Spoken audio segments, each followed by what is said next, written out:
that perception is You're doing a the good same job. case up Keep it in up. northern Minnesota, Polynet. I will move that process forward as quickly as possible. We have a process, we'll follow the process, but I'm not a big fan of delaying it till after an election. But you're not making any promises that on day one you'll be able to open a pipeline? No, I don't think that's possible. That wouldn't probably be very honest. I could make that promise. That'd be your first politician not to be honest. I talked to you. Thank you, guys. Appreciate it. Suzanne busted up. Up we go. Oh, thank you. That's great. Thank you. Good to see you again. Are you guys both? You are. I am. Okay. That's west on right at 14. It used to be in my district, I know there. What do you follow you or you just meet us over there? Either way. Okay.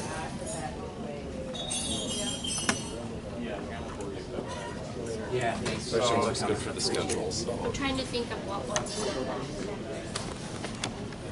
that had just got. This evening.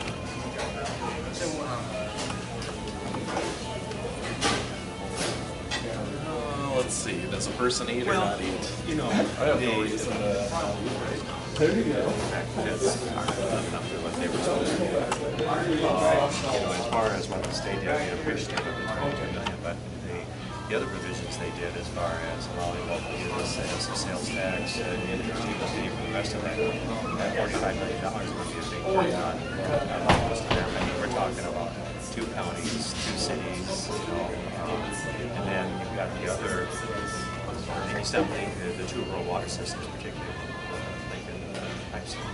they cover, they go all the way up into Lac-Carle County as far as their service territory. And so, they really have no provisions to help contribute to that. So, and I told my counties, I think you need to sort of sit back and maybe, hopefully, the fact of the state is going ahead and initiate it, at least get about a third of that cost in play. Maybe the feds will come through and start putting more money into that. I mean, it's a situation where it was interesting. I had the Star Tribune reporter asked me about I was actually a lot of this got funded initially earmarks, and then of course the LGBT party earmarks disappear, so people like the Tea Party pays. So wait a minute, I said, your context is all screwed up here. I said, the fact of the matter is it was a duly approved project by Congress of the United States, signed a law by the President. I said, how come that didn't get funded at the federal level? It's failure of government. They said, not the Tea Party or any other party, it's failure of government. That's where we have to recognize. So, we should have an attorney general that's one of the court and safety. That's I think once you just and that was kind of legal. And I guess Scott Reddick, he hasn't voted for but he was supportive. He didn't vote for the bill, but he supported this. We were allocated, and because he said this is the type of thing. I think that's a great argument. I mean, it's truly of regional significance that, it's in part of the state. we have to sit down. There's also some language, even in some of our cities, counties, there's some language as far as how generate federal funds. We need to make sure those funds are being the project first before we worry about the payback, because otherwise we can't get water. And my goal, I wanted to get actually 2/3 of the project in, so we would have gotten water to the land. That was someone to throw a water connection in Ellis County. They're already providing backup water to the city, and so I guess we would have had that water to that point, but we weren't able to get to that stage. So, and of course, that $22 million ultimately came from cash money.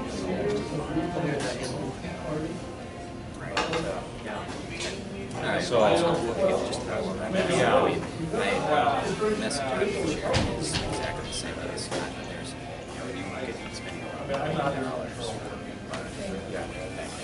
fund that. Just silly, especially when you look at some of the other things that we've been. basic infrastructure. Yeah, that's nice. And this project goes back. I was here when I went to Washington D.C. to lobby for the feds to approve the project. Okay. And I left office in 2000. Came into office in 90 or 2001. I came in 93. And so this project has been approved for that period of time.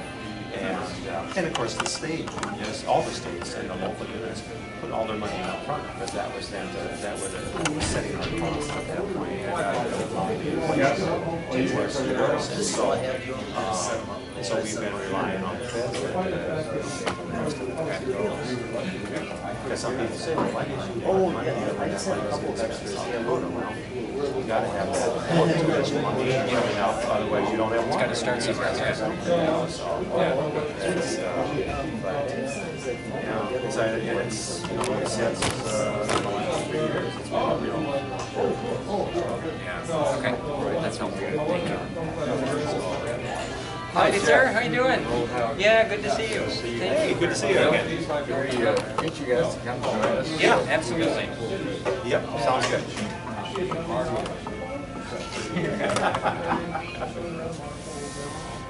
Brad and Matt here, Marty. You want me to, I'll come in and I'll leave whatever.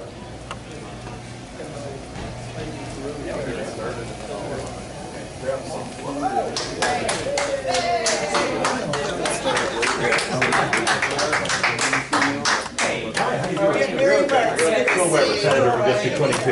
You don't have to hug me, but. How are you doing? Good to see you. Good to see you. Hi, I'm Valerie. Nice to meet you. Yes, you bet. Hey everybody, can I have your attention? Why don't you grab a seat? We're gonna do some quick introductions here and we'll turn it over to Marty. And Marty is gonna be the man to introduce Mr. Johnson. Well, let me just start in the back corner. We've got Troy Kraus, who is with the Redwood Gazette. And the gentleman next to him is part of Jeff's committee. What was the name again? Jonathan. Mr. Johnson also? Jonathan. And then we've got Denny and Jeff Conkey and our chairman of the Redwood County Committee. And then we have a reporter from, Forum News Service, Don Davis. okay, we have a couple of outlaws that are here to make sure that Jeff stays Did I say on track. something stupid? Yeah. I won't. And we have Josh Wilkinen, who is with the Brown County Republicans. He's their treasurer, as I am the Redwood County treasurer. Paul Torkelson, who is the representative to the Minnesota Legislature for a good part of Redwood County. And Marty, we all know real well. We also have Bill Weber, who is our senator from the southwest tour of the Marshall, or excuse me, Lamberton, Revere, and Walnut Grove, those cities and the townships around them. And let's see, we've got two gentlemen here, one from Cortland, who is with the Soybean Association. Minnesota Soybean Processors. You're gonna get that right. We've got the plant down there in Brewster, Right. and also Dale Hansen from Morgan, who is a soybean producer, I believe, right? And he's a director also. Oh, he's the director also. Then we got Ralph Zeise from Redwood Falls, and Bill Schmidt from Redwood Falls. And I'm Roland Haugen. I think that. What about Mary? Mary Barnes. Mary, I'm sorry, Mary. Yeah, you don't count here. I'm here because I love Jeff Johnson. Mary is a very dynamic young lady Young, thank you. from the Brown County area and is involved in lots of things, including an association with that my wife is involved in. Gene and I are good friends. I've got some literature here that I'd like to walk around or pass around. And then I'd like to turn it over to Marty, who's going to introduce Jen. Very good. Roll, thank you.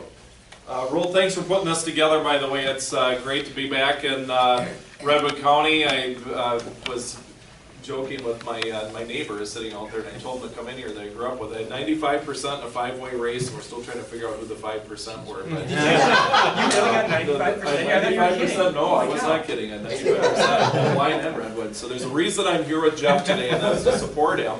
In that, at 100% in some of those precincts.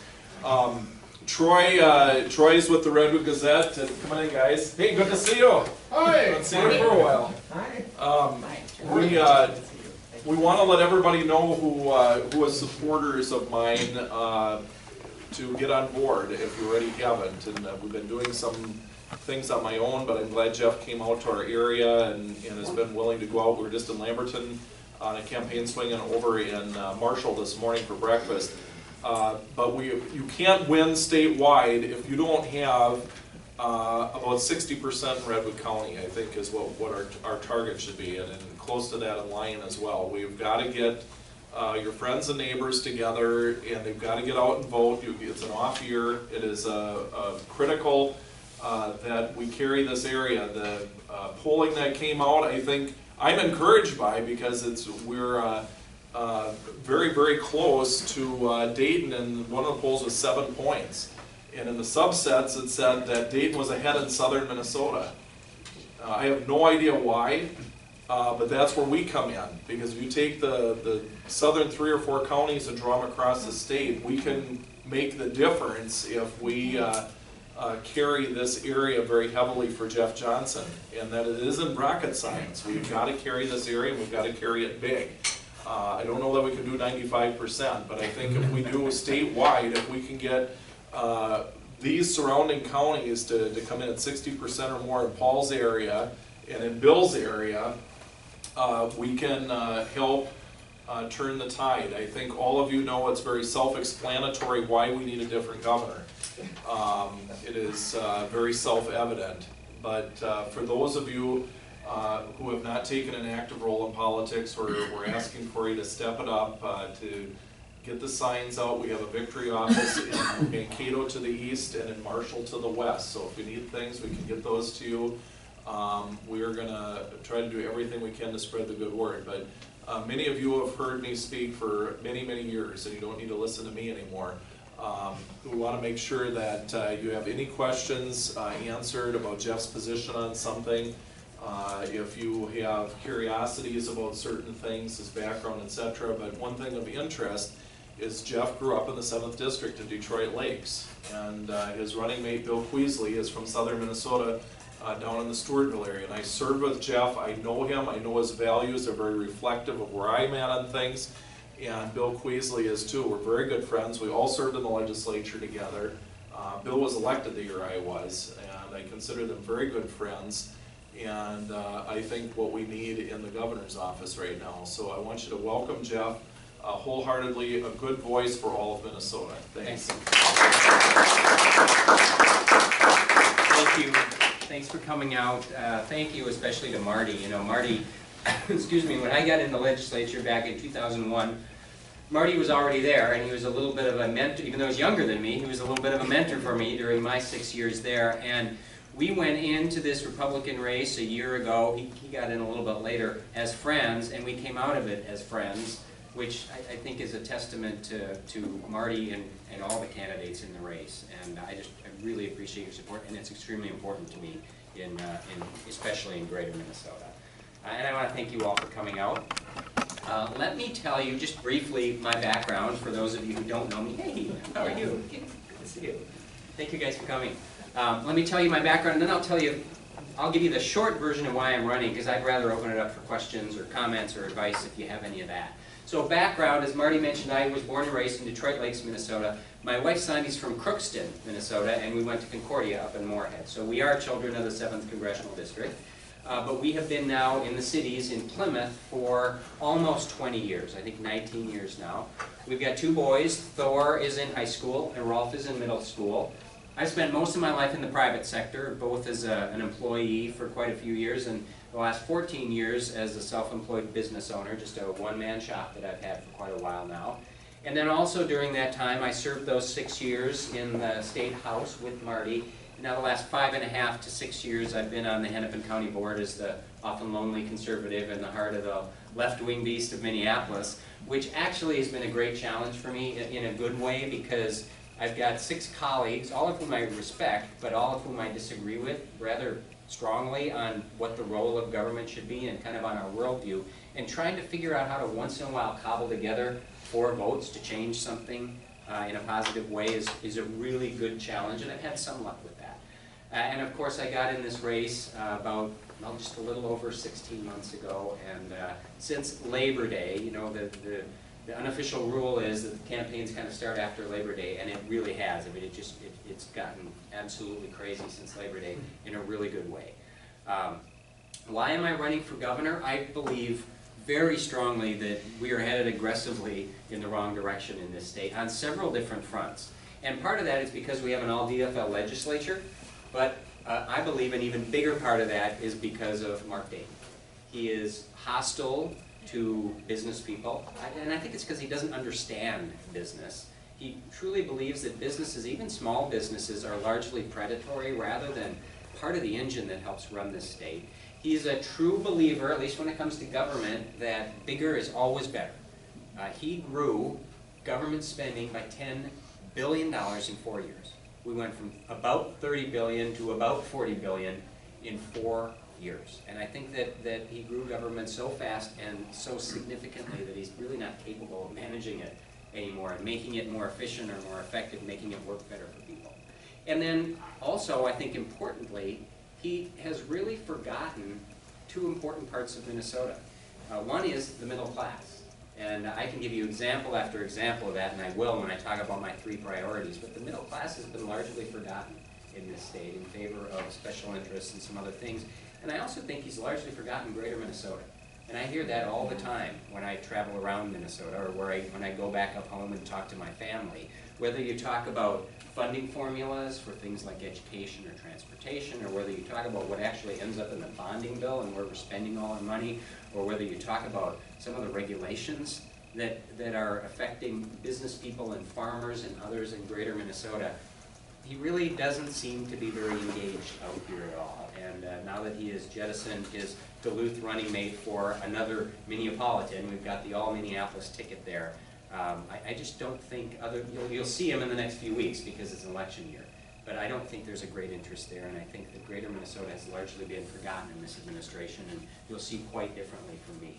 My 3 goals, they've been the same since the day I got in this race. They don't change depending upon my audience. Number 1 is the business climate and job creation in this state. We are not competitive with the states that surround us, or more broadly with the other states in our region, and it's because of our tax structure and our onerous regulatory structure in this state. And I will work every single day to make us actually competitive with the states that surround us, so that entrepreneurs actually want to start businesses here, and our existing businesses actually want to expand businesses here, because that is not happening right now. And while our unemployment rate in Minnesota is lower than the national average, and Governor Dayton will be touting that every day until Election Day, scratch the surface a little bit. Our underemployment rate, people who are overqualified for their jobs, is 53%. Half the people working in this state are in jobs that they are overqualified and probably underpaid for. We've got too many college grads living in their parents' basement. We've got too many middle-aged men and women who are making 60, 70% of what they were making 5 years ago because they can't find something to replace what they lost. And we can do so much better. We've left too many people behind. So jobs is job number 1. Number 2 is to start auditing government programs so we can determine which ones actually can prove they're producing the results we say we want. We fund a lot of programs because it makes us feel good as politicians, and we never measure them to see if they're actually doing what we claim to want them to do. That's job number 2. And then number 3 is about education. And this one just, it really gets to me, especially as a dad. And I tell people I'm a Norwegian Lutheran from northern Minnesota, so I don't get really worked up about a lot of things. And that comes from my Scandinavian grandpa who loved my grandma so much he almost told her this one time. But this one gets to me. We are, or I should say Mark Dayton, is setting education policy in this state based upon what a special interest wants, namely Jeff, the leaders that teachers. Can I get you the Oh, hey, room? hey, Governor, good to see you. Thank you for coming. We served together too. I'm doing well, thank you. Jeff, can I use this corner with your camera so that when people come through Yep, the that's a door, good idea. they're not. Everybody can maybe flip around just a little bit. But we're setting our education policy not on what's best for our kids, but on what's best for a special interest. We have the worst achievement gap in the country in Minnesota. That's the disparity in graduation rates between white students and students of color. It's the worst in the country in Minnesota. And do you know what Mark Dayton's answer to that was? Let's eliminate the basic skills tests that kids have to pass in order to graduate. So let's lower the bar so more kids graduate even though they're not prepared to succeed in the world. That is exactly the opposite direction in almost every other state is heading, including states that have Democratic governors, that are saying, let's make school even more rigorous and let's better prepare our kids for success in the world. And he's also really standing in the way of our schools and our school districts having the ability to hire and promote and celebrate the very best teachers. We know from studies that the two things that have the greatest effect on a kid's ability to succeed in school involve parents and great teachers. And I don't believe there's a lot government can do to force parents to be involved. They're going to make that decision. But there is so much we can do to help our schools retain and reward the very best teachers. And Governor Dayton is not only not doing that, he's doing the opposite. He's making it harder for schools to do that. And I'll give you two examples, and then I'll open it up to questions. Number one is a bill that passed on a bipartisan basis that reformed the tenure laws in Minnesota. It's called Last In, First Out. Right now what the law says is if a school wants to lay off a teacher or needs to lay off a teacher, the only thing they can look at is how long they've been there. So last in, first out, the person who is laid off is the newest teacher. On a bipartisan basis and by a very broad margin, the legislature passed a bill saying, let's let the schools look at performance and other things along with tenure. The governor vetoed that. There's no substantive reason to veto that. Other than that, the leaders of the teachers union told him to veto that. And he made it much more difficult for our schools to hire, or not hire, but to retain and reward the very best teachers. Teach for America is example number two. Very modest, $1 million, I know that doesn't sound modest, but in the grand scheme of things, in the grand scheme of the budget, it was a modest allocation of $1 million for Teach for America in Minnesota. That is a national organization that is loved by liberals and conservatives alike because it trains young people to go into inner city schools and actually make a difference in the lives of a lot of underserved kids that are failing. And their results are unbelievably positive. The governor doesn't veto much spending. He likes spending. He vetoed that $1 million. No substantive reason for that other than a special interest told him they didn't want it. We need to not worry about what the special interests want in education, but rather worry about how we can better educate our kids, and that will be a fundamental difference between Governor Dayton and my administration. So those are my three goals. I feel very positive about those goals. They really match up well with my vision for Minnesota, which is a vision of a state where every kid in the state of Minnesota has access to a great education, whether you live in Minneapolis or Plymouth where I live, or right here in Redwood Falls, where patients and doctors are making healthcare decisions rather than insurance companies, certainly rather than government. It's a state where entrepreneurs can run their business and farmers can farm their land and teachers can be innovative and creative in the classroom without worrying about government sticking its nose in their business every single day, and where we have ended this philosophy that the poor are poor and the rich are rich and all we can do is redistribute the wealth, and instead we are celebrating people who are successful, and we're never giving up on people who are struggling, and we're preaching every single day a sincerely held belief that the poor can become the middle class and the middle class can become rich, and anyone who starts with nothing can still achieve anything in this state. That's the vision that I've been sharing across the state of Minnesota, and it's resonating with non-Republicans, not just with Republicans, but with non-Republicans, because a lot of people are looking for something different and something positive and something hopeful. So I feel really positive about where we're at. Marty mentioned the polls. We've had 5 of them in the last 2 weeks. The first 4 were from national, I think all national groups. I was down by 7 in 2 of them, by 8 in 1, and by 9 in the other. The Star Tribune came out yesterday with one where I was down by 12. They tend to be an outlier, the Star Tribune does. So we're probably in the mid to upper single digits behind, which is actually really good news. We were expecting mid-teens. 4 years ago at Labor Day, Tom Emmer was behind by 15 points. He lost by less than a half percentage point.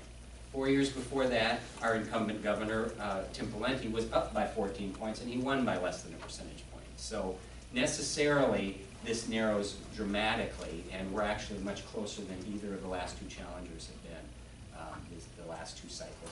Throw on top of that in a couple of those polls where we actually got to see the crosstabs. I'm ahead with independents, and Dayton in all of them is below 50% with nearly unanimous name recognition. And I've been pummeled by negative ads, about $500,000 worth. We haven't been on TV yet. We will soon, but we haven't been yet. So you throw all that together, and we're in a pretty good spot. And the governor actually recognizes that. He sent out an email the day after the KSTP poll to his supporters saying, my opponent is within single digits, quote, we're in trouble, send me your money. So he recognizes that he's vulnerable, and so do we, and we got a very solid, detailed plan to win, not to compete or hope for him to fumble, but to actually defeat the guy. And with your help and with Marty's help, we're going to be able to do that. We're going to be able to take back Minnesota for the good people of the state. So thank you all so much for your help and support, and I would be happy to take questions or advice. Well, I just make one quick comment, and then I do have a question.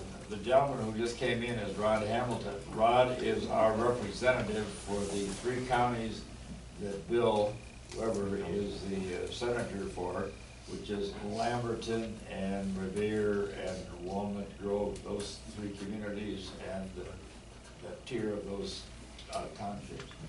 The question I have is this smear campaign stuff in particular. Yep. They're slamming you on education, which was obviously, well, the Democrats are just totally full of falsehoods and totally misconstrue things. It's really ridiculous with how much they're putting into ads for both Franklin and against your campaign. But what is your comment to them or to anybody regarding how do we say that's a false thing? Yep. This next was 600,000 or 6, I don't know. 500 million, yeah. Well, yeah, it's a lie. I mean, and I've been pretty clear about that. And I think as we've had 3 different media outlets, NPR, KSTP, and someone else take a look at it, and they said it was false, misleading, other words, and that's generous, I think. What they say is that I voted to cut education X dollars, and Marty knows this because he was in the legislature with me, and Rod was too. We voted to increase education spending, but not by as much as was predicted. And this is a problem we have in government, this mindset that if it doesn't grow as much as we want it to, we're going to call it a cut, even though it's growth. And I'm not sure when the last time we actually saw a cut in K-12 education spending was, but it's probably been quite a while. So it's just false, and it's part of the problem with government. The flip of that is they said the reason he cut schools, which was false, was to give a tax break to corporations or something like that. They love that line, and Mark Dayton is now repeating it almost word for word. And that was actually a bill from an entirely different session 2 years later, which was a tax cut bill, which I voted for and would vote for again in a second because taxes are too high in this state on business people, businesses, and individuals. So you're going to see, we ain't seen nothing yet. That's what they're going to do. It's going to be attack, it's going to be smear, it's probably going to be false, and I'm girded for that. And we'll be on TV soon, probably in the next couple of weeks, with my message, which will be a message of contrast with Governor Dayton. It's not going to be false or nasty, but we're going to make it very clear that there is a difference here to choose from. I'm not just a nice guy. Here's where I'm going to bring Minnesota as opposed to where it's at. And I think that'll help a lot. That'll make a big difference in the polls. What about Common Core? What's your thoughts on Minnesota's involvement? Yeah, I'm totally opposed to Common Core for a couple reasons. The fundamental reason is that the federal government doesn't belong in our education system. And I happen to believe we should have standards, but I think we can set our standards ourselves. Thank you very much. And then when I look at those, when I look at the standards that they've created, we've accepted, we haven't accepted math, but we've accepted language arts, I believe. But now coming up are going to be social studies, history, those sorts of things. And when I look at them, there appears to be an agenda in there. It's not just about educating kids about facts and history. It's trying to set forth an agenda that doesn't belong in our schools. So I kind of like what Bobby Jindal has done, and I just don't think it belongs here. So as governor, you would say, we're not gonna be. No, thank you, yeah, that's right. And we have to be willing to do that with the feds a little more often than we do now, because they always dangle a bunch of money in front of us, which is why we say yes, but, some of these things aren't worth the money, and that would be a good example. Other? Sure. Oh, sorry, Yeah. this phone up over there. Anyway, I live between New Ulm and Mankato, small farmer, and I'm on the board of directors of Minnesota Soybean Processors in Brewster, which Okay. is about 10 miles up the road from Worthington. We would like to invite you down for a tour. Okay, We crush roughly 100,000 bushels of beans a day, and we also produce biodiesel. okay, And that would be probably the main emphasis of your trip, yep, because we want to keep the biodiesel mandate. right, We produced 30 million gallons last year, which tied with the plant in Albert Lea for the largest biodiesel plant. And such celebrities as Mr. Torkelson have been down there and toured it already. And I think you probably have too, Senator Weber. That's right, his neighborhood. okay, And we'd like to have you come down for a tour. Our president, Mike Zins, I'm kind of representing him today, I'm the secretary of the board. okay, And he said, any day he wants to come, we'll find somebody to give him a tour, and as many directors, Minnesota directors can show up, you yep, know, we'll be there. Hopefully it's before harvest. okay, We got 2,400 stockholder owners, mostly farmers, okay. and at least 2/3, 3/4 of them live in Minnesota. We got some in Iowa and South Dakota also. So, That would be great, I would love that. We just actually came from a tour of an ethanol plant, moments ago. And I'll have you talk to maybe Jonathan to Okay. make sure we get that in the and queue. I did coordinate a little bit with the soybean growers office in Mankato. They would love to be involved in it too. Okay. And I will give contact information to your man, John. Great, thank you, I appreciate To that point, that's the district that I serve. Okay. And so I'd be happy to meet you down there too, and Okay. maybe Senator Weber would like to as well. It's impressive. Yeah. It's impressive. There's 80 jobs, direct jobs, and hundreds of supporting jobs, you know, truck drivers, construction people. Yep, no, I would love that. I'll be honest with you, the schedule is always the difficulty because they fill it in with, they fill it in, so. Have to try to find a hole in there, but I would love to do that, and make it work, that'd be great. Actually, I have talked to Greg about that as Okay. well already, so it's on your radar. Okay, Greg, good. so. That's the key, as long as he knows about it. Okay. Other questions or thoughts? Yeah, Paul. We touched on transportation earlier today, why don't you touch on it again? Sure. Jeff?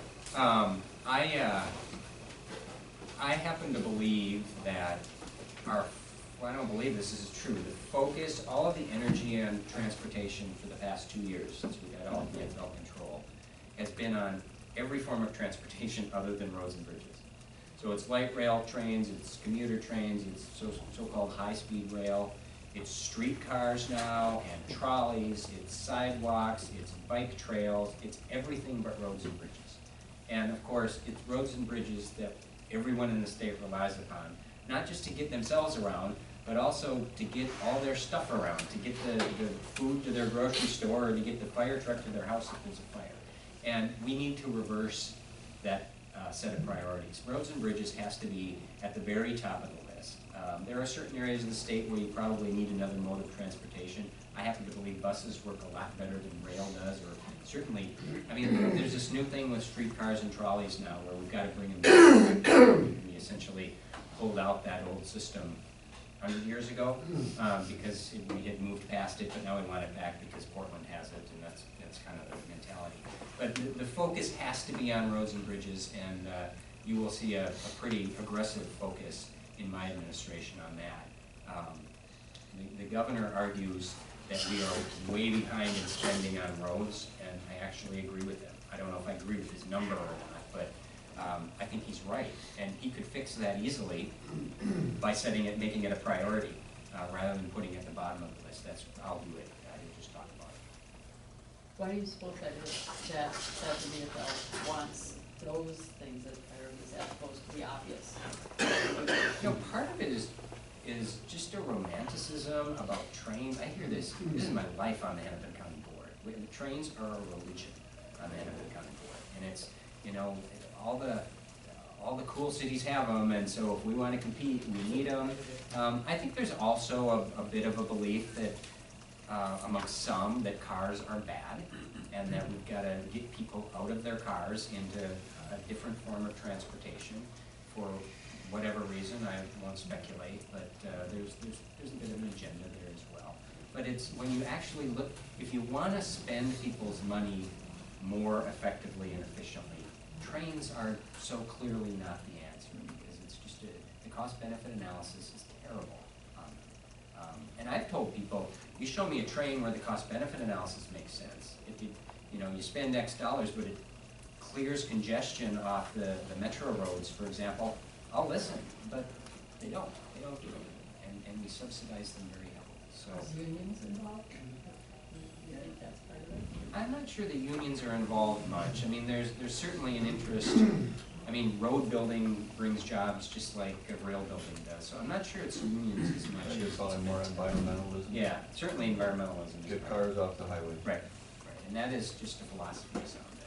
They want to create dense cities and force everybody into them and have everybody have a small lot, and we see this from the Met Council, and they get everybody out of their car because they want to see a different place than what we have right now in Minnesota. I don't think people want that. Yeah. He really tends to follow the line of the metropolitan thinking. Mm-hmm. I think that's where he feels so much of his base is, so he really is enamored with these people. These are his kind of people, so to speak, and he's going to reach out to them more so than outstate. Yeah. Like you said, he's kind of forgotten us out here. Yes. And you really need, I hope you will really keep bringing the outstate into your campaign, because we kind of, people I talk to feel forgotten. I mean, really, they just say, oh, he's, the roads out here is just terrible. And he's, like you said, he's not paying attention. No, I think that's true. You're going to see more of it now just because it's election time. Oh, yeah. But I think that I've heard that all over the state for the last Yeah. year, that people feel like, well, the governor doesn't really understand us, and he doesn't seem to want to, and we just don't see him. And I think that's true. I mean, you guys can speak to this in the legislature. There are some of the legislators who have lived in Minneapolis or St. Paul all their lives. Yeah. They don't understand why anybody would want to live out here. They don't get it. They think greater Minnesota is where their food comes from and where they've got their lake homes, and that's about it. And they don't get that people would actually want to be here because it's different, and in some ways it's better. Do they forget that farmers are really businessmen? They are Yeah. small Yeah. businessmen, Absolutely. and I mean, they don't think in terms of that. Business is downtown Minneapolis skyscraper. Yeah. And so they just can't comprehend. And I think as you're speaking in that, to let the people outstate, farmers too, that, hey, I'm for you. You are a small businessman. And No, absolutely, and I don't think they've forgotten it. I just don't think they ever understood it. Oh, And yeah. I think a lot of them probably think that most farmers, are They're driving just on an farmers. old tractor with Yeah. smoke coming out of the stack, and and if they were to spend a half a day at Farm Fest and see how farming works now, it would absolutely blow their minds. well, the cost of their equipment Yeah. too. I mean, they It's a really complex don't. business. It Yeah. is, and they don't understand it. No, they don't. Thank you. Yes, sir.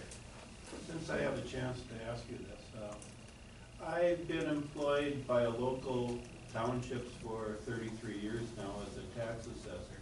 Okay. And as it stands now, I can only do it for like 4 more years because they changed it that you had to be an accredited assessor instead of a certified.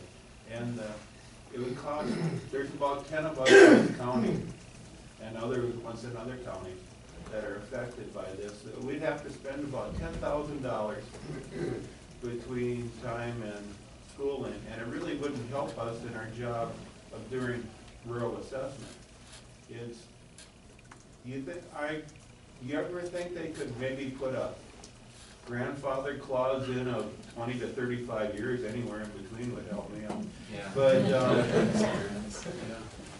Well, that goes to, I didn't know that issue, that's, that, you. I've talked to Paul about this once, but since it doesn't come into effect until 2018 or 19, it's getting put off on the shelf for a while. Well, that would, I mean, it would make sense to me that you do that rather than to push people out of the profession that they've spent their entire life in. But it also goes to a bigger problem that we have in Minnesota, this regulatory concept and occupational licensing and all the requirements. I mean, I think we're one of the worst in the country when it comes to the number of different professions or workers that we require to purchase an occupational license. In many cases, they're not cheap. Hair braiders was the most recent one. People who braid hairs need to get licensed for that, and that's silly. I mean, and we've gotten out of hand with government believing that they should just control everything that we do because we can't make rational, normal decisions on our own. And so I think that goes to a bigger issue of just government overreach and some sort of grandfather. I'm not sure why they did it. I don't know the background. Well, of it, apparently there was something that happened north of Duluth that the person wanted to, the legislator wanted to get out of the job, but the local place wanted to keep him, and so then they increased the requirements. Yeah. And the requirements that you have to take would not help me at all doing what I do. It's usually bad policy to pass a law because this one thing happened this one place once, but we do it all the time. That's what happened. One incident happened, and rather than discipline the individual who created the incident, they want to re-regulate the entire industry. Yeah, that wouldn't be my philosophy. Jets, the Minnesota EPA, or MPCA. Yeah. What are your thoughts regarding things that you would like to see different? How you would implement change? I think they're doing a great job. Don't quote me on that. I think that they are probably the best example of regulatory overreach in the state of Minnesota. And we got lots of good examples, but they're probably the best. And it goes to, I mean, I could give you all kinds of little specifics, but it goes to this bigger culture, mentality at the Capitol right now, in government, that the job of agencies, the job of state employees and bureaucrats is to regulate and punish. That's our job. As opposed to our job is to help the people who pay our salaries succeed. And sometimes that means correcting something they're doing wrong. That's part of their job. But, you know, we just heard an example of the MPCA stepping in and fining someone for doing something that anyone with a rational mind would say, you should talk to them and say, can you move this piece of equipment, rather than fining them thousands of dollars because they essentially had it in the wrong place and didn't know what they were supposed to do. So my goal will be bigger than just saying the MPCA needs to act differently. It will be every commissioner that I appoint, whether it's a commissioner of PCA or Commerce or whatever, will have to have the belief that government is there to help people rather than just to control them and regulate them and punish them. And then the people they hire under them need to have that same mentality. And if I'm seeing the same examples that we're seeing now, then they're out and we're going to find something else. We have to change the culture at the Capitol. Yeah. Of course, we have so much negative advertising in the political realm, and a lot of it is guilt by association. And you've been tabbed as that Tea Party man. Yes. What is your take on this stuff? What is your strategy to combat whatever? Well, the answer to that question is I need the support of everybody in the Republican Party, whether they're a Tea Party Republican or a libertarian-leaning Republican or a moderate Republican. I'm not going to win without them all. So I've been out there asking for everybody's votes, and I happen to agree with the Tea Party on the belief that we should follow the Constitution and government should be small. However, they're going to keep hammering at that because they poll tested the words Tea Party and they're not popular apparently. We haven't done it, but they have. And so even Mark Dayton now, when I see him on the clips, he'll say, well, my Tea Party Republican opponent, Jeff Johnson, so he's good at following and talking. The response to that, I'm not going to spend my on-air money responding to their ads because I can't get sucked into that. We've got our message and we're going to move forward. But I think that, you know, part of it's just demeanor and personality, what my focus is going to be on television. I think that will largely blunt it. I also have the support of Tom Horner, who took 12% of the vote, largely from Tom Emmer last time, and a lot of us were mad at him for that. But I need him and former Republicans like him if I want to win. And he's out there. He's down in Rochester today, stumping for me. I think that will be a huge help, kind of blunting the Tea Party label. So, I mean, it's really just going to be about how I present myself and the issues we talk about. You know, if you just talk about policy, most Minnesotans probably agree with your average Tea Party. They might not always agree with maybe the style or the way they go about things, but I think on actual policy, a lot of Minnesotans probably agree that government has gotten too big and overbearing. In regard to the claim that the governor is giving big property tax refunds, in your debates, are you going to bring out the fact that he also raised the taxes first, so they could give out some refunds? Well, and property taxes, if you remember right, last year when they passed the $2.1 billion tax increase on a party line vote, I assume, he promised that property taxes would decrease by $141 million. He didn't say this is what should happen if local governments do their job. He said this is what's going to happen because of this huge tax increase. And the property taxes didn't drop last year, and they're not going to drop this year. They've gone up. He'll argue they've gone up at a slower rate. But his promise was that your property taxes are going to go down because of this, and that was not true. And I'll continue to remind people of that. And then also, I mean, if he wants to campaign as a tax cutter, I mean, I think that is laughable to most people, and I will certainly point out the fact that he has raised taxes. He had the biggest tax increase in the history of the state, and he was forced to rescind a little bit of it, not because he wanted to, but because the public outcry was too great, and so he needs to be honest with people. He proudly campaigned as a tax increaser, and so I suspect he's consistent. He'll proudly campaign as a tax increaser in this campaign. See. Can you give us a preview about what a Johnson tax cut reform plan might look like? I am not one who believes that we can fix the problem by, you know, just taking this tax and let's cut it 0.5% or 1% and kind of cutting around the edges. I think we've got to look at everything. I think we've got to look at property taxes and sales tax and corporate tax and income taxes. I don't suspect that we'll be able to comprehensively reform that until the second biennium. I think it'll take us 2 years because we need to change things dramatically in the state. And my philosophy is low, broad, and simple. And the key of those 3 words is low. We import taxes in the state. And you know, we may or may not have a surplus going in. Actually, the returns right now leave that in question. But I think there will be room to do this on a bipartisan basis, which will be the only option. There's going to be a Democratic Senate. We know that. Hopefully we'll have a Republican House. You know, lowering them is the key, but not just taking one little piece. We've got to look at everything. And Mike Vekich had a bipartisan commission under Pawlenty where they came up with some really interesting ideas to make us more competitive with our surrounding states. And it had some controversial stuff in it, so it got shelved, and we never really saw it again, which is usually the case with reports and task forces. I'll pull that off the shelf as my starting point. I don't agree with everything in there, but it's a good starting point, and it's a starting point that you can bring to some, at least relatively business-friendly Democrats and say, what things can we agree on? Really, we're getting killed. When every state that surrounds us has billboards up saying open for business, I mean, if that doesn't tell us something, I don't know what will. Yep. So part of the problem is semantics, isn't it? When you talk about tax cut, you pointed out that you're in favor, perhaps, of not raising taxes as much as the Democrats are. And I would suggest that you point that out. Yeah. Well, I actually happen to believe we should cut taxes.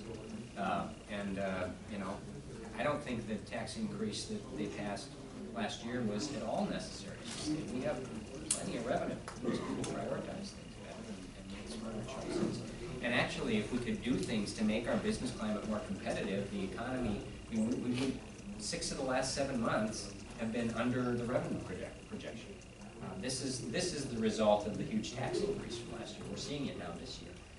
And if we want a vibrant economy, money comes in better when businesses are expanding and when entrepreneurs are choosing to start their businesses here. And that's not happening right now. I know that we'll hear that everything is rosy and perfect in Minnesota, and Mark Dayton turned everything around. But if you look at 2014, what we can look at now after those huge tax increases kicked in mid last year, I think if you look at 2014, that will tell you what we're looking at going forward.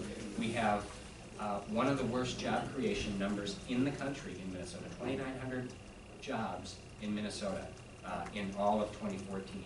I think there are maybe 3 or 4 states that are worse than that in the entire country.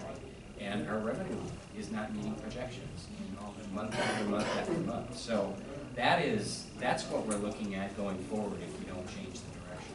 And unfortunately, people aren't going to feel that until next year.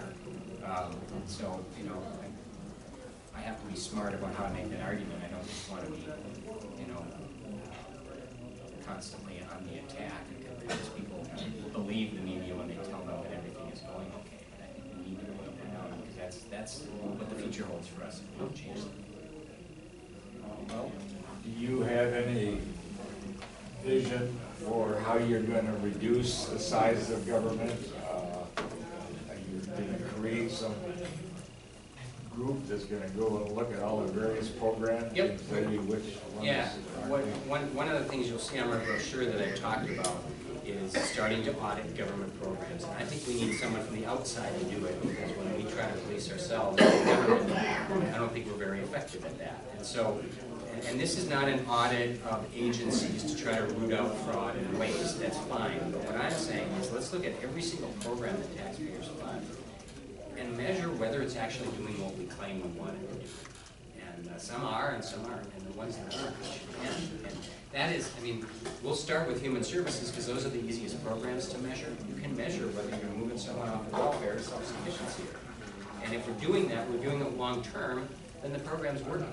But if we're not, if they go back on welfare in 6 months or 3 months over and over again from this program, the program's not working, we should stop throwing money at it. And that is how we're going to get our arms around what one of the biggest cost drivers in the budget is, which is health and human services. And you don't see any across-the-board percentage decreases of budgets for departments? I don't like that because, you know, my belief is that there are some things that government should be doing and there are others that it shouldn't. There are some things that are important and others that aren't. And I would rather try to figure out which programs, number one, are important and number two, are working.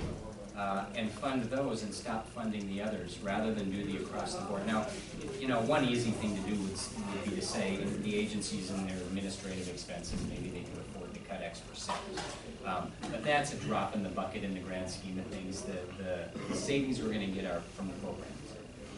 And I think the only realistic way as a Republican to say we're going to get our arms around the human services budget especially is to do it that way rather than saying I'm going to go in and cut X%, lose half the population. They said, well, you heartless Republican, of course you don't care about anybody but your rich friends, right? And instead, if we go in and say, let's figure out what's working, let's figure out what's actually doing what we say we want and fund those programs and stop the others, that's how I think we can really get a handle on it. One of my favorite past presidents, Abraham Lincoln, said, if you give the truth to the people, they will make the right decision every time. Perception becomes reality. How are you going to get the truth? Part of it is just campaigning and hopefully getting the truth out through all of you and everybody else around the state. But in reality, it's about being on TV. So that's money. TV is still king. We're going to have a very aggressive social media program to reach some of the people who are not going to reach through TV. And we'll certainly use rural radio because it's very cost effective. But for someone with a lower name recognition, people need to see me and hear me talking. And that's what our TV commercials need to be.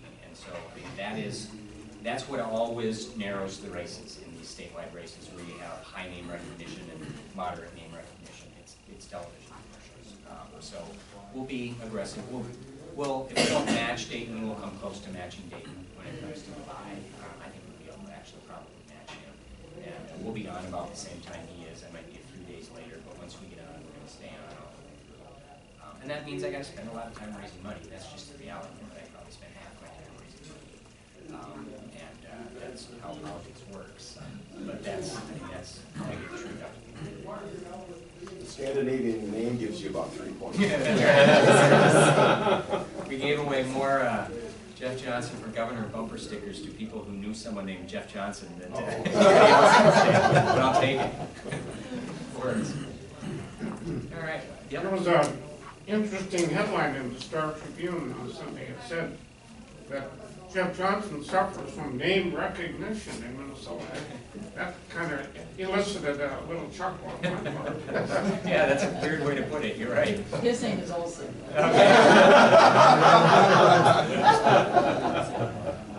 Well, I just want to thank you all again for your help and your support, and I know you're going to be out there campaigning for me and making calls and putting up lawn signs, and that is a huge help. If you're able to help financially, I promise you we will spend it very wisely, and it'll be on radio or TV because we have pretty low overhead in this campaign. Just thank you again for coming out.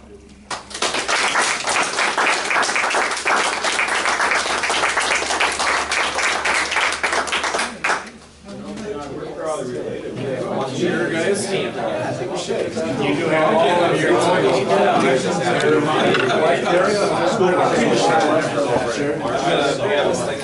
Spicers. I'm doing okay.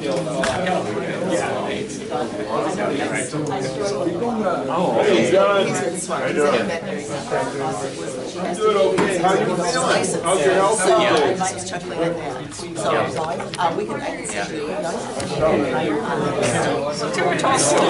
That's good advice. I like it. That's good. No, but I feel good. I really do. It's been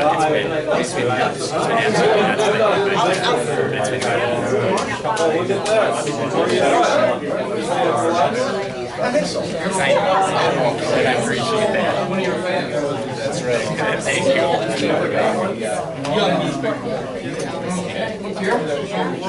Better. I thought maybe for my wife and kids more than for me. And my job, yeah, he'll survive. No, they will too, but they use it. No, they don't, and it's been fine. I mean, we have 7 weeks, and there's a light at the end of the tunnel. And they've just been so great. But, you know, they take a lot of it. Family does, so yeah, they're kind of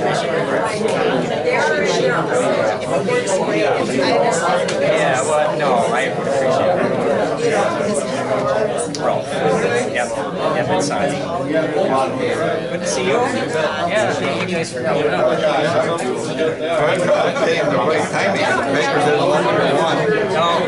No, really. Signs at 10:45, so we were late actually. Yeah, no, that's all right. We're at the beginning of your talk, so. No, that's great. No, I don't think we started until But it was only till 12. Yeah, we have to leave at 12.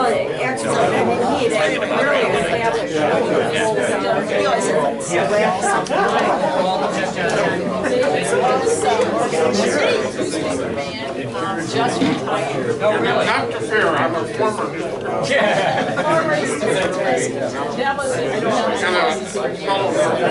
Okay, good. Yes, and you were a fundraiser. So you did your whole life in the newspaper? I didn't have your email. This is Sleepy Eye. This is Brown County. John, you need to see one of these too. He is at a veterinary conference in St. Paul, so he can keep up his license. But this is the information. No, I know you did. I think you enjoyed it last time.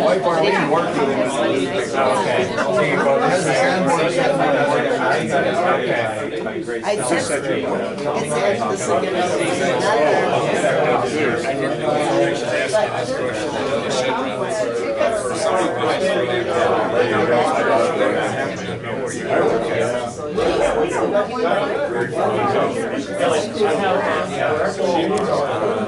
At least that's what I'm going to. Yeah, it's the same thing.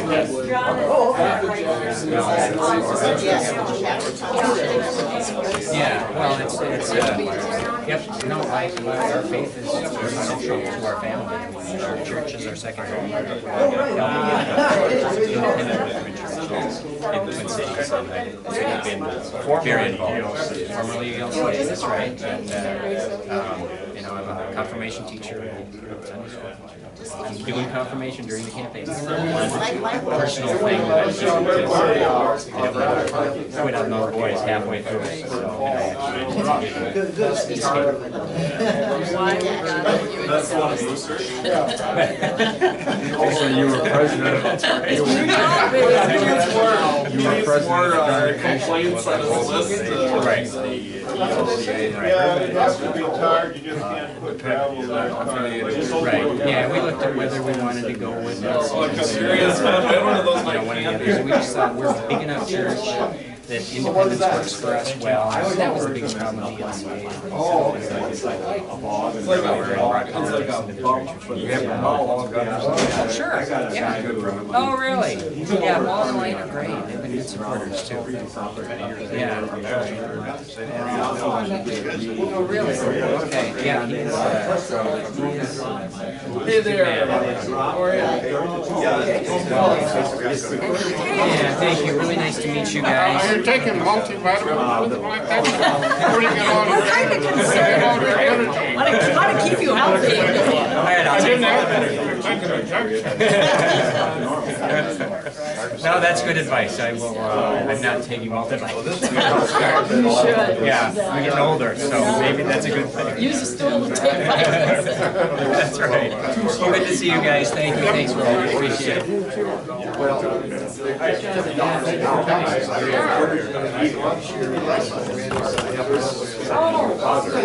We had lunch here yesterday, it's kind of a health hazard, you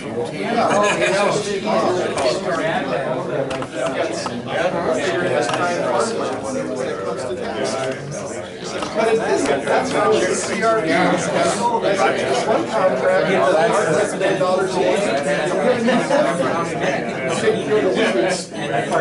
I'm the one that paid for it.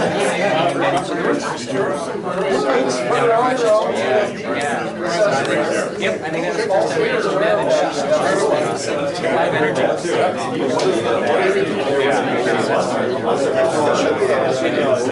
Well, nice to meet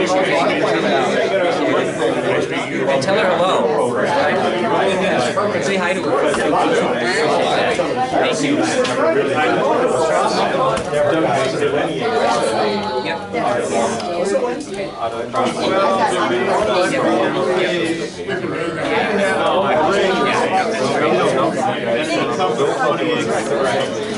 There might be horrible right down in the middle of it that really good farm. So then the argument was, well, you should leave it like it is. Or those things happen, what's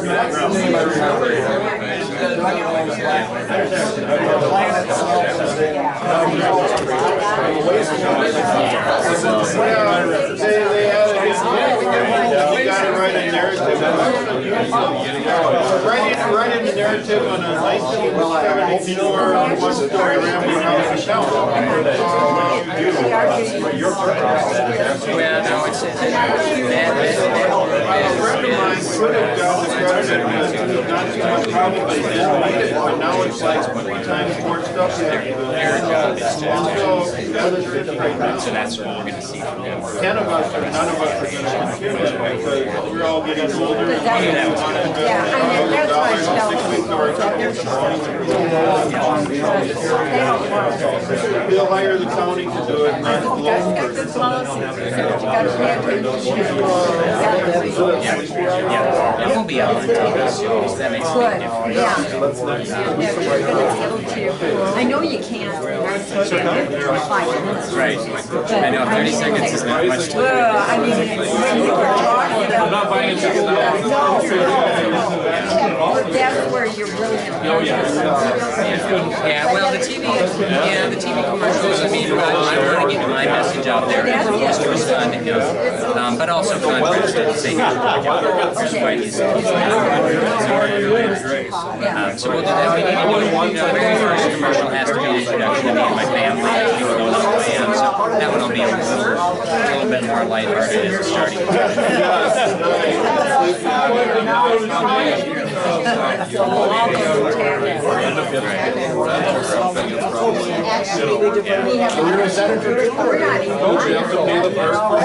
That's right.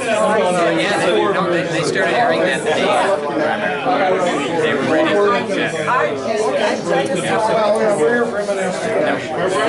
Yeah, thank you.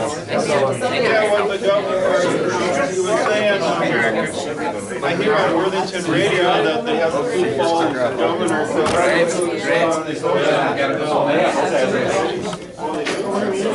I hear him on Worthington Radio.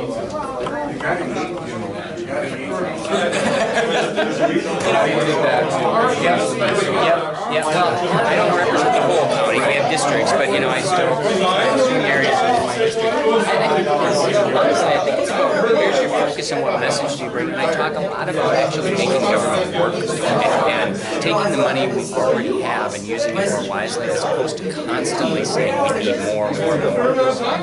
So reform is a big message. And I think independents and even Democrats are very open and interested in that message because they recognize the government doesn't spend the money best they should.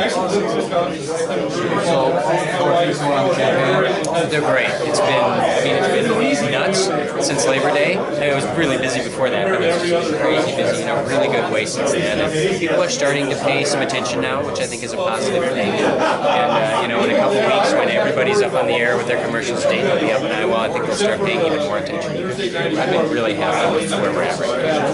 So you mentioned debates at the day scheduled. Yep, we've got 5 of them scheduled. We were hoping for some televised primetime debates, and Dayton doesn't want that. He didn't really want any televised debates, but I think 3 of them are televised. One of them for primetime up in Fargo Moorhead. So I would like more, but we'll take what we can get.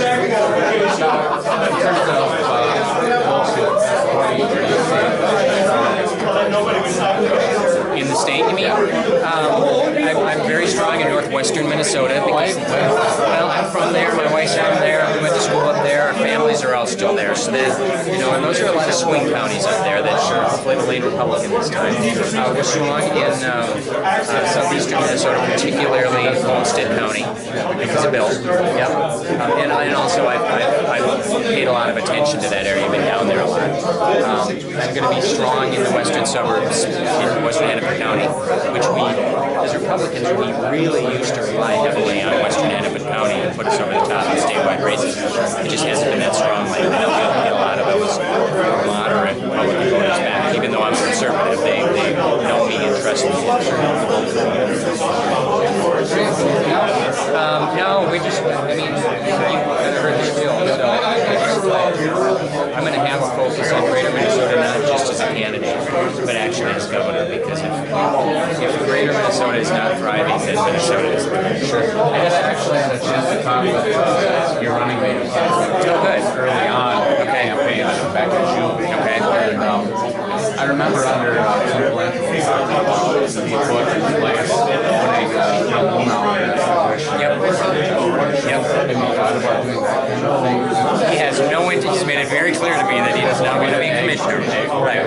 No, in fact, he's going to continue to farm, at least part-time. And he'll be a key part of the team on ag issues and on transportation issues, but I don't think he wants to be a commissioner himself. Probably not.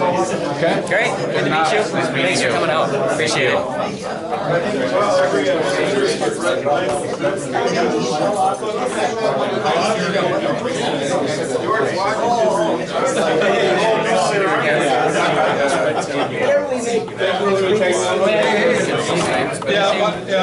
know how to get a hold of me. Yep, I appreciate the time you took. Thank you for safe Thank you. I voted for Marty, but my son, who's city administrator at Sherburne, says he had That works for me. See ya. Okay. It's on your schedule, we'll be there. He's gonna be there. Yes. Nice meeting you. Hope you come for a tour. Yeah, I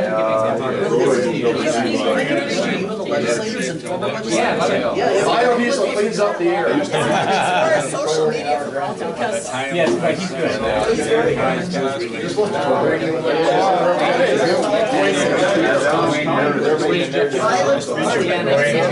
You're the hardest show on the I don't envy you. I will. Just Oh, okay. Been here in town for a very long time. Okay, so you are right in. Yeah, we're right here. We have another Okay. Go to your grandpa. That's awesome. Wayne Park. She's librarian, so I think she probably does like her. You are. Yeah, so I think that's get right down there. Let's get her. Are you gonna take this?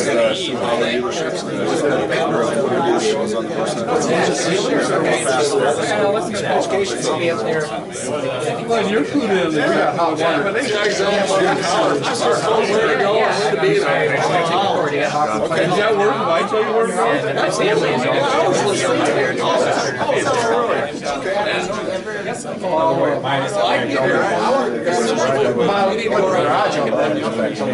if I told her to keep her cell phone, I kind of told her how to get here from. Thank you. Son of a single building. Really? Oh, that's kind of funny. Yeah, I just want to say hi. Yeah, thank you. Great to meet you. Thank you so much. Thanks for putting this together and all you're doing. This was great. No, I appreciate it.